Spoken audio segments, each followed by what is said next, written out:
Hey guys, it's your girl Shalae and I'm back today with a second stimulus check update video. In today's video, we're going to discuss the $1,200 stimulus check and why is it taking so long? Oh my gosh.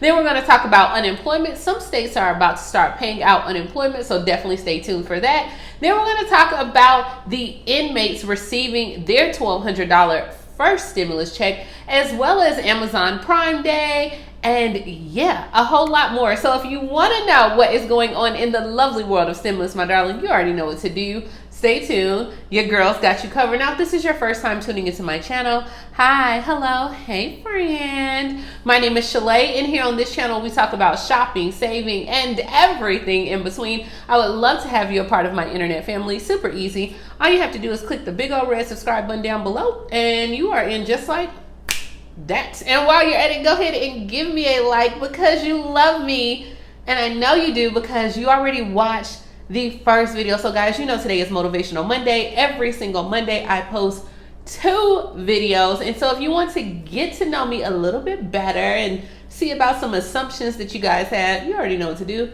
Check out that video too. Alrighty, and since it's not all about me, happy Columbus Day. Happy Monday, guys. Alrighty, guys, so let's go ahead and jump right into it. Lawmakers have been discussing this $1,200 stimulus check for 5 months. Oh my God, and if they've been discussing it, then I already know what you're gonna say, girl, you have too. Absolutely, but why are the payments still uncertain? What is going on? Like, what's going on?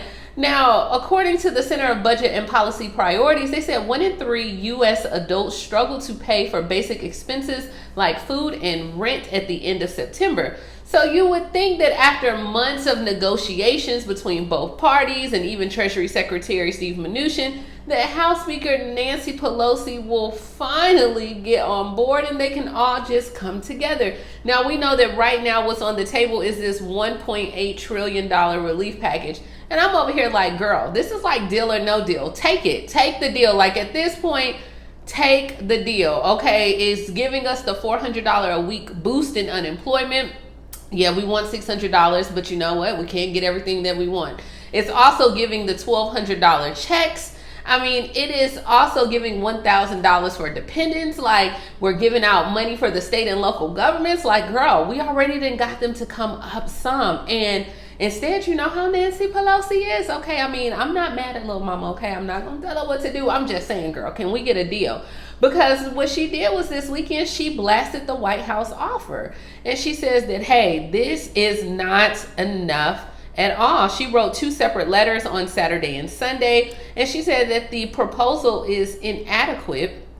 It does not address the virus testing, the tracing, the vaccine development. It refuses to tighten the OSHA regulations, excluding economic relief to U.S. territories and Native American tribes, and for cruelly doing nothing to address the inequities in the COVID incident and the impact on communities of color. Now, I agree. Her arguments are very compelling, and while they may be true, honey, y'all passed this same package in March. I'm just saying, if it was good enough for the goose, then is it not good enough for the gander? And God, why do I sound like my mom or my grandma?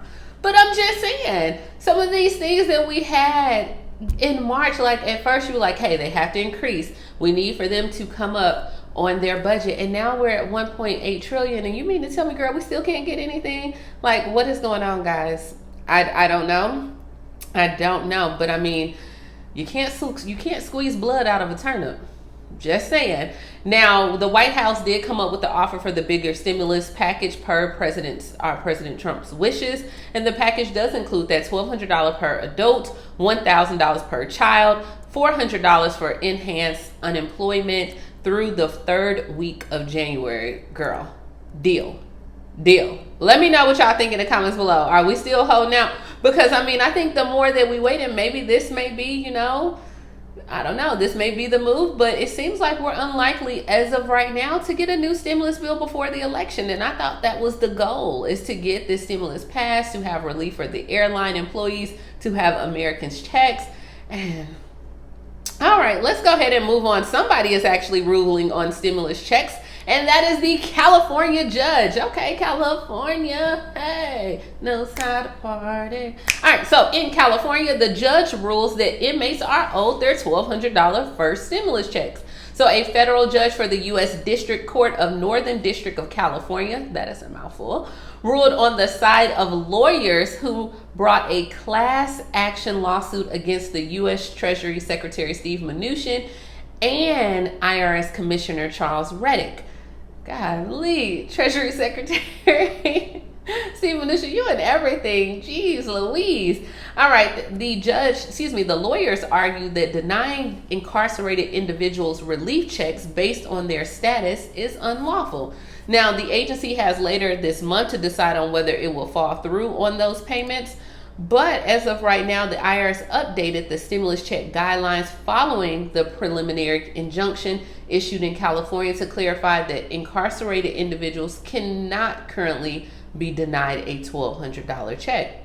The government, however, is appealing the ruling.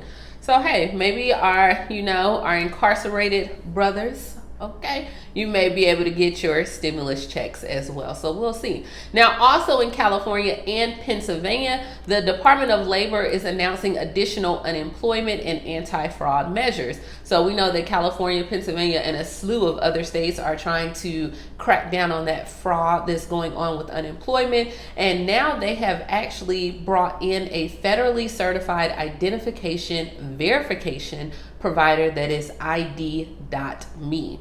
Now, this is in response to all the scams that are going on, and then this company will actually decide or determine whether claims are legitimate. So I told you guys, even with this next $400 unemployment, I mean, they're cracking down on this. They're trying to get the fraud, and rightfully so, okay? Now, for those that are still waiting for unemployment in Nevada, so the $300 is coming. That $300 unemployment boost is coming to Nevada jobless claimants this month. So tens of thousands of Nevada residents or claimants are out of patience at this point, and they are out of money as they wait for their federal lost wages of the $300. Now, Nevada was awarded $423 million in federal funds to pay eligible filers, $300 a week for 6 weeks, and yet the state has still yet not rolled out the program. But according to the Department of Employment, Training and Rehabilitation, said it expects that the lost wages program or the $300 boost to go out in mid to late October, and they're still on track to make the payments for 6 weeks from the time approved. It did not say if you're going to get that one lump sum, so I was trying to see if you're going to get like $1,800 at once. It didn't say, but you should have your money, well, mid-October. Well, that's a few days from now. Mid to late October, that's what it says. Okay, alrighty, so moving along, as of right now, a lot of Americans are acting like we're going back into quarantine. Americans plan to stockpile food this fall with fears of the COVID-19 surge and the election unrest. So half of Americans stated that they plan to stock up on groceries later this month with concerns about disruptions in supplies and if there is another surge in cases as well. And then they also said, a lot of people said that they are still scared about the potential unrest regarding the November 3rd presidential election. So they said, we talked about doing a big shopping adventure like we're going into quarantine, with grocery stores still struggling to keep their shelves fully stocked and have shortages of products like cleaning supplies and essentials. They said that they will actually start stocking up. Let me know, what do you think? Are you going to stock up? Do you think it's going to be another breakout or high cases? I don't know.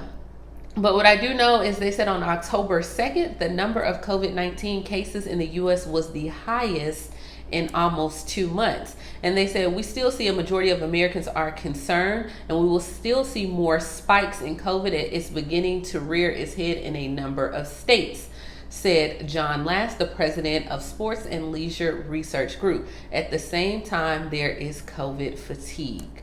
So what do you do? What are you guys thinking? Now, he points out that the survey findings that roughly 52% plan to stockpile in the fall, and 48% said that they are not. Of those who are stockpiling, majority of them say that they are concerned with the infection rates, but a smaller share of people say that they are not worried about the election and they really don't care about what's going on at this point. So I'm asking my family, are you going to stockpile? Are you a little bit concerned about the election? Let me know down in the comments below. And if you care or not, guys, you know what happens tomorrow? Do you know what tomorrow is? Hey, brain. You know, Pinky and the Brain? Okay, maybe, I don't know, depending on my audience. Maybe you don't know about Pinky and the Brain. Alrighty, but tomorrow or at midnight tonight, Amazon Prime Day does start at midnight. So if you are interested in buying some things, now from my understanding, these are supposed to be the very best deals, and even they're going to beat some of the Black Friday deals. And you know, on this channel is shopping, saving, and everything in between. So it's not sponsored, but if you want, or if you have a little extra funds, you might want to check out Amazon Prime Day. Also, if you are a SNAP or Medicare recipient, if you check down in the description box, I do have where you can get Amazon Prime for at a reduced rate. You can take advantage of that as well. But this is all the news that we have, guys. Close, but no cigar. Thank you as always for tuning in each and every single Monday. Please like, comment, subscribe, and take a look at my last video. And I will see you guys tomorrow. Bye, guys.